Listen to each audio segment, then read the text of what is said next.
headphone users, as one of you, I request that you remove the headphone for like next 5 seconds. All right. In fact, I'll give you a little countdown. 3, 2, 1. Yeah, baby. Before we hop in this review of chapter 44 of Record of Ragnarok, please do me a favor and leave your thoughts on the chapter in the comments down below before the video starts. Leave a like and subscribe if you haven't already. Now, let's get into it. What's up, guys? I got the pencil here, and here we are to review chapter 44 of Record of Ragnarok, aka Record of Flames. Like, golly, we're just hopping right into it because I got so much to talk about. So, we continue right off the edge of the last chapter. We see everyone shocked, confused, bamboozled, pick whatever word you want about Buddha's betrayal of the gods for humanity. And I don't even blame him. The humans are shocked. I mean, Buddha opens up swagging out, like he's just standing there all in his peak state, looking great. Like, all the humans are confused. All the gods are confused. It was truly astounding. The god of mankind. No, I love Shiva. He's healing his arms. This is really cool to me. Like, I guess these little bubbles are literally restoring his flesh. Like, you can see his flesh regenerating. That's really, really cool. I wonder what the technology up here is like. Like, we know that people can heal very, very quickly up in here because obviously Sasuke got healed up real good despite having gashes inside of him. Zeus got healed up real good. And now we're literally seeing them regenerate entire limbs. This is really cool. I wonder what the limit of this technology is. Like, if someone was a surviving head, could they be brought back even further? Like, is this the question? Is this the question I'm asking? Yes, this is the question I'm asking. But I'm glad that Shiva's only reaction is a big old goofy dumb grin on his face and saying, interesting, because Shiva's just a really cool guy like that. No, but I'm kidding. But reason I like this so much is because you can tell Shiva's one of the few gods that isn't mad. He's like, okay, Buddha, I see why you split off from Hinduism. Let's get it, boy. But literally, I love that so much. It's great to see Shiva so happy about it. I love how more Thor content, bro. I need more of this. Give me more Thor content. My man is happy. Like, he is doing it in the most subtle way possible. And I initially got confused. I thought Mjolnir was way smaller than before, but I realized that's the handle of Mjolnir. But he apparently put it back to sleep, and it's cool to see him smile. He's happy too. Like, I love seeing the gods that like don't really care and are more so intrigued by the event. Seeing Thor smile is great. I don't know why we keep getting Aphrodite. I know she's like our only female goddess that has any sort of perspective that's not one of Shiva's wives, basically, and one of the 7 lucky gods. But like, she better fight. Like, she's been wasting so much panel time. Like, she better fight somebody. She better replace the spot that Buddha was supposed to pick. She better replace the spot that Buddha was supposed to fill, because honestly, they keep showing her and it's just getting weird at this point. Hermes actually, he doesn't look shook. He looks like darkened, like he realizes that he may have to go down there and handle the Buddha himself. Because I think Hermes is a real one. Like, as much as I respect Buddha, Hermes, he got that dark energy about him. He has that Black Air Force energy, and he looks like he's willing to use it. So I'm a little bit scared of Hermes. Ares, no one cares about Ares. Ares is whack. Loki is biting his thumb so hard it's causing him to bleed, and Odin is freaking out. Like, here's the thing. I guess Odin just didn't expect this would happen, but considering what Odin's supposed to be, I thought he would see this coming. I didn't think he'd be this angry, but no, you can tell he's shaking. The birds are freaked out, everything. And the amazing thing was, we get to see that Brunhild just ain't shook. Like, she's frowning, kind of, sort of, but Gear is like, wow, I guess this is all part of your plan. And literally, Brunhild responds like, no, not really. Like, seeing this interaction, Buddha and Brunhilde, and I really like this one panel of Buddha. It looks super weird, but I find it hilarious. But I see this little interaction between Brunhilde and Buddha, and I don't know, they seem like I'm not sure if they're like, does Buddha want a relationship with Brunhilde? Like, this is weird. This is a very weird interaction, I'll admit, because they seem to have a friendly relationship. Like, they open up with nicknames like Bryn-chan and Bu-chan. Like, this is really weird stuff, especially considering like what their non-existent pre-established relationship is. But I don't know. It seems like she doesn't, like, the person that Brunhilde was referring to last chapter in terms of like the sadness she was feeling and that she would promise someone she wasn't going to cry to the very end, wasn't Buddha. I thought it could be Buddha, but no, these two seem to be weird. And it's a weird interaction. Honestly, in my mind, it seems like this is just weird. This is on my part completely. I think they're low-key kind of flirting with each other. I'm not gonna lie. Like, Brunhilde is scared of Buddha, but she wasn't scared of Buddha in the same way that like she was terrified of Thor. Like, she dropped and kneeled immediately. No, it shows that Brunhilde's like manipulating Buddha, because she knows that Buddha hates the gods, and she's trying to use that against him. Like, she predicted that he would turn against the gods and fight for humanity. And I don't know, it's a very interesting interaction. And Buddha just leaves. Once again, I don't know, it seems flirtatious to me. Did anyone else read this flirtatiously? Am I just weird? Like, this whole interaction gave me heavy tension that I can't, it's tension that isn't fear tension, which is what confuses me. But that's neither here nor there. We see Brunhild freak out, sweat, and I am concerned. But then we see her, she calls him a horrible man, and I'm like, I don't know, I'm intrigued. I'm just intrigued. And Heimdall's freaking out.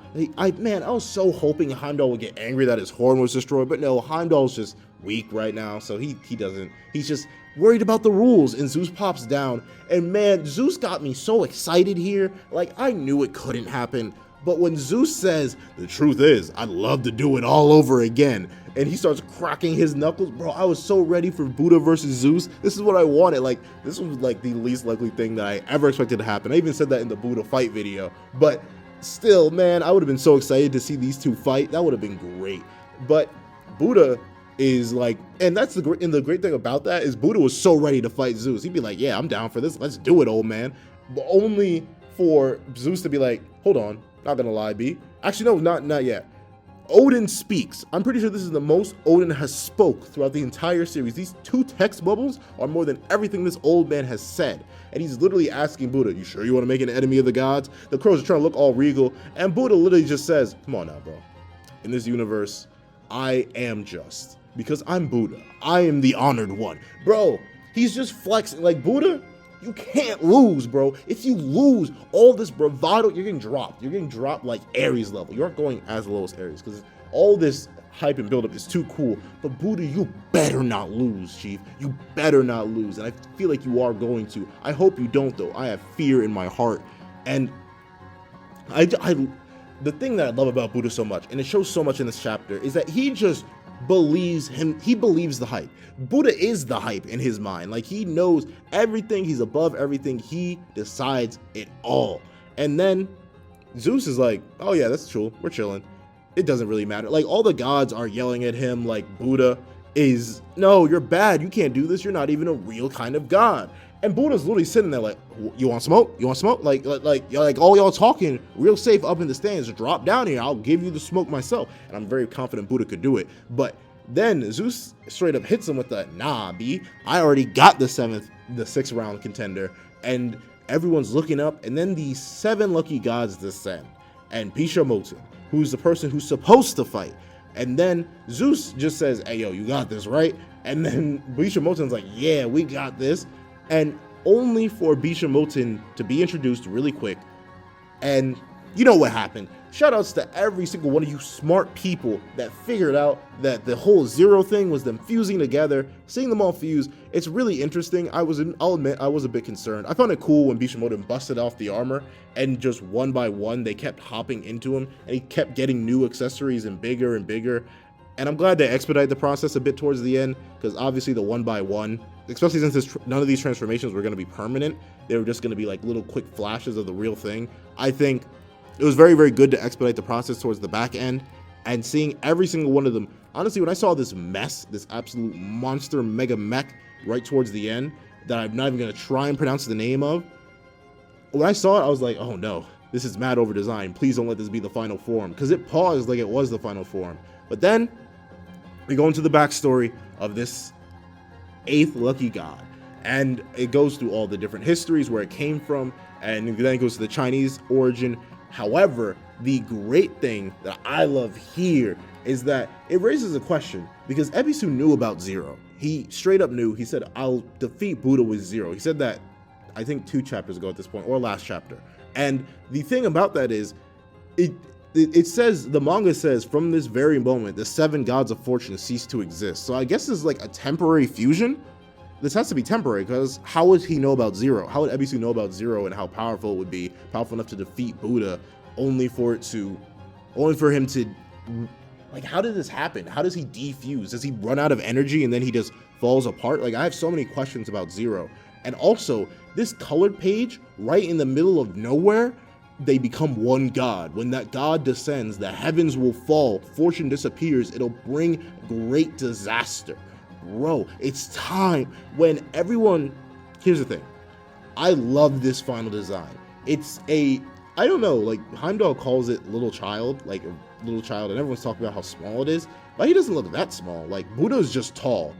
Like, Heimdall's literally hugging onto Buddha's leg, and Zero doesn't look that small compared to Buddha. But that's where the chapter ends. We have Zero declaring that I'm going to puke and I will kill you. And that's it. This chapter, fire, flames, heat. Why? Seeing all the gods' reactions at Buddha betrayal, great. We got little glimpses of it before, but seeing it confirmed, seeing it expanded upon, great. I'm glad not all the gods are like freaking out at Buddha. So happy to see Shiva's reaction. Really happy to see Thor's reaction. These two very much warrior-based, fun-loving, fight, combat-loving gods. Of course, they would be fine with Buddha's betrayal because they're like, cool, another interesting fight. We like to see this. We're leaning with it, rocking with it. I'm glad to see their reactions. It's cool to see all the other gods' reactions, the ones who are angry. And it's cool to be sort of right. Like I said, Bishamoten was more likely from Rip, so I'll take that. But no, honestly, I wouldn't have mind seeing Loki. Loki would have been good too. But I'm assuming there's like a trickster human in our lineup that Loki's gonna go against, and seeing Bishamoten fuse. Now, I like it. I guess I should quickly address the Brunhild Buddha thing. I'm not sure what that's about. I'll admit, if any of y'all in the comments can tell me what that's about, that'd be helpful. I don't know, the Brunhild and Buddha relationship, it just seems really, really weird. I'm not sure what to say about it. I'm not sure how to say anything about it. It's neither here nor there, but I'm a little bit confused. I'm not going to lie. However, regardless of that, we get to the fusion, and I got questions. So, is this still technically Bishamoten? Now, you may be wondering what I mean by that, but note how the only remnant of any of their real outfits that remains on Zero is Bishamoten's. This is literally just a smaller Bishamoten with 8 strands of hair and the mask on. He removes the mask and he drops it and he says, I'm going to kill you. But is this Bishamoten's final form? Because I'm not gonna lie, the moment I saw this fusion all into the main vessel, I'm a Naruto fan. I thought of the 10 Tails immediately. I took one look at this ghetto statue looking Bishamoten and saw all the tailed beasts leap into him, and now we have the 10 Tails roaming about, ready to destroy creation. And the heavens will fall. Like, that's the thing. I love the presence and hype this thing has gotten so quickly, because here's the thing. We knew that reasonably, considering they were the executioners of heaven, the lucky gods individually should have been decently strong. However, all of them fusing together into this thing that would literally destroy the heavens and destroy all fortune. Woo-wee! Like that's just a different level I wasn't expecting, and I'm happy that it's here. However, now at first I was wondering, well, what's the theme gonna be between Buddha and Bishamoten if they were to fight? And honestly, I really like the theme I think the author is going for. The author is going for free will versus constrained will, because Bishamoten is essentially doing his job as ordered by Zeus, while Buddha is doing what he feels is right by his own will. The one who creates his own path and the one who destroys the path of all others. Like, this dichotomy between freedom and constriction, I like it a lot now. Like, it's something I didn't think of when I was initially recording that fight video, but seeing these two, and it's just, I'm ready. I'm really, really intrigued. But that's the thing, I don't necessarily have much else to talk about. This chapter is very much a lead up, and I like that. And once again, it has me asking questions. One, how strong is this living monster? Because honestly, I'll be real, I feel like next chapter is going to open up similar to how, not necessarily similar to how the chapter opened up, but if you remember, Adam versus Zeus. When Zeus transformed into Adamas, everyone instinctively began shaking. Babies started crying. Like, everyone could feel that something was wrong. And considering how hyped up this thing is, it was going to make the heavens fall.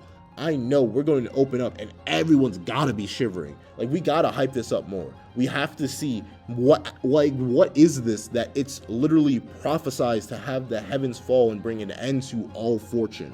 Is this the god of misfortune? Is this the god of, like, probability? Like, I need to know. I'm hyped up, and I can't wait to see Buddha's real reaction to this. Because what we see we see Buddha standing there, chilling and vibing. However, it's too far away from his face, and we don't get a good enough drawing of his face. I think he's smiling. I think he's smiling in that second to last page. But I want to see if Buddha's excited to fight this thing. Because technically, I'm assuming some gods knew about this. Maybe not most, because obviously Gear didn't, and I'm assuming Brunhild didn't. I'm thinking a lot of gods wouldn't know about this. But I wonder if Buddha knew about it, and if he did, if he's excited to fight this thing. Because this seems like a walking calamity. Like, more than any of the other gods, for some reason, despite it getting just the build-up, just a little verbal build-up it had. Like, this thing hasn't done anything other than transform and appear. But the little build-up it had, this thing feels monstrous, and it looks monstrous. And I love that. I'm intrigued to see where we're going to go. But now, I gotta wonder, is Buddha going to win? Please let Buddha win. I think this is a necessity, and I think we're gonna have to sacrifice the 7 luck gods. This may just be hype. I'm hoping this fight is literally just hype for Buddha, and that's about it. I don't necessarily still have much of an idea of what Buddha's powers are. Maybe Buddha can like guide his own fate by speaking his will into existence, and thus he'll be able to do whatever he wants within the fight, which would be cool. But I would also love if this god of misfortune, this destroyer of the heavens, if its ability was literally to just adapt, grow, destroy, literal misfortune. When it says destroy the heavens, I'm assuming this thing is extremely powerful from the beginning, but I'm also assuming Buddha is extremely powerful from the beginning. So I would love to see the fight open up, and then Buddha swings on this thing and absolutely bodies it, but it gets back up. It cracks its body back into shape using the healing abilities of the one of them, and then it lunges back in, and then Buddha smacks it away again, but it gets a little bit more difficult, and it just is a constant fight of adaptation, back and forth, building. I would love that, because I'm not exactly sure how this thing will fight. Like, it has kind of sharp nails. It has no weapon. That's the thing that intrigues me. We'll be able to summon the weapons of the 7 lucky gods. What is the questions? That's all I have. I have loads and loads of questions, and I want to hear what you guys think. Are y'all excited to see Buddha versus Bishamoten's true form or Zero? Are y'all ready? Are y'all hyped? Because I am. But let me tell me what you guys think. I think this is a solid 8 out of 10, 9 out of 10 chapter. Once again, I think Record of Ragnarok is pure fire. I love all the characterization we're getting for all the different gods, from the gods who are happy to the gods who are angry, to Buddha himself, to Bishamoten himself and his role as executioner, to Zeus. I love all the characterization we're getting. I love the hype behind this fight now that it's the man who has fought against creation going against the destroyer of creation itself, the unlucky misfortune god Zero. I'm hyped. I'm just completely and totally hyped. But are you guys hyped? Please tell me in the comment section down below. I want to hear your thoughts on this. This was a super interesting chapter, and I can't wait to see where we're going. But that's all. Thank you guys so much for watching. Please remember to like, share, comment, and subscribe. And I hope you guys have a wonderful day. This is That God with the Pencil, writing off.